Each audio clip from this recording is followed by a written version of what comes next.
నానబెట్టించుకుందాం. ఒక అరగంట నానిన తర్వాత మనం పూరీలు చేసుకుందాం. సరేనా? దీంట్లోకి ఆలు కూర వండుతాను, ఆలు కర్రీ చేస్తా.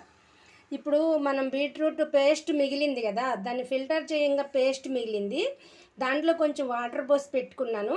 ఇది నేను రసం చేస్తా, బీట్రూట్ రసం. ఇది కూడా మీకు నెక్స్ట్ వీడియోలో చూపిస్తాను. సరేనా? బీట్రూట్ రసం ఉట్టిగా వేస్ట్ చేయకండి. ఇది కూడా దీంట్లో అంతా దుంపే కదా, బీట్రూటే కదా, ఉట్టిగా వేస్ట్ చేయడం ఎందుకు, పడేయటం ఎందుకు, అందుకే నేను రసం చేసి మీకు చూపిస్తాను.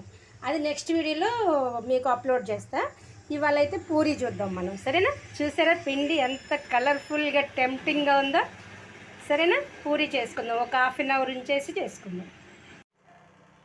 చూడండి, పిండి బాగా నానింది, చక్కగా సాఫ్ట్గా అయ్యిందంటే సాఫ్ట్గా అయింది. చూసారా ఎంత కలర్ఫుల్గా ఉన్నాయో? లడ్డూల్లాగా ఉన్నాయి, కలర్ఫుల్ బీట్రూట్ లడ్డూలాగా ఉంది ఇది. నేను ఇప్పుడు మీకు ఒక పూరీ చేసి చూపిస్తాను, దానిలాగా మీరు అన్ని పూరీలు చేసుకోండి. సరేనా? ఇదిగోండి, ఈ పూరీని నేను పిండితోటి కాకుండా ఆయిల్తోటే చేసేస్తాను అనమాట. కాగే నూనెలోంచి కొంచెం లడ్డు ముంచుకుని, పిండి ముద్ద ముంచుకుని ఇలా చేసుకుని, చూడండి చక్కగా ఇలా చపాతీ పూరీ చేసుకోండి.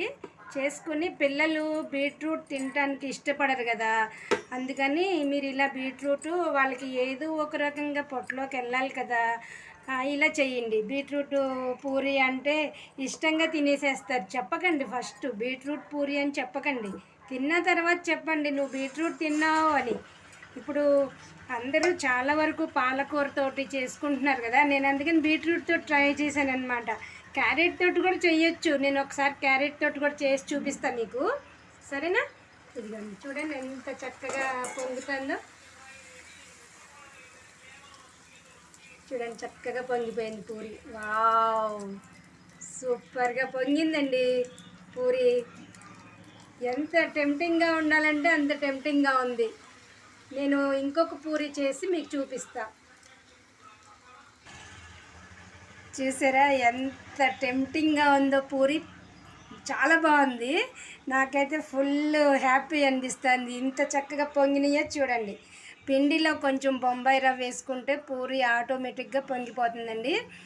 వేసుకోండి, నలుగురు టిఫిన్కి అనుకోండి ఒక గుప్పిడు బొంబాయి రవ్వ వేసుకోవాలి. అదే పూరీకి ఉన్న టెక్నిక్. సరేనా? ఇప్పుడు ఇదిగోండి, ఆలు కర్రీ చేసుకున్నాను, 3 పూరీలు పెట్టుకున్నాను. ఫుల్ ఎంజాయ్ చేసేస్తా. బీట్రూట్ పూరీ పిల్లలు చాలా ఇష్టంగా తింటారు, తప్పకుండా ట్రై చేయండి. సరేనా? మరి బాయ్.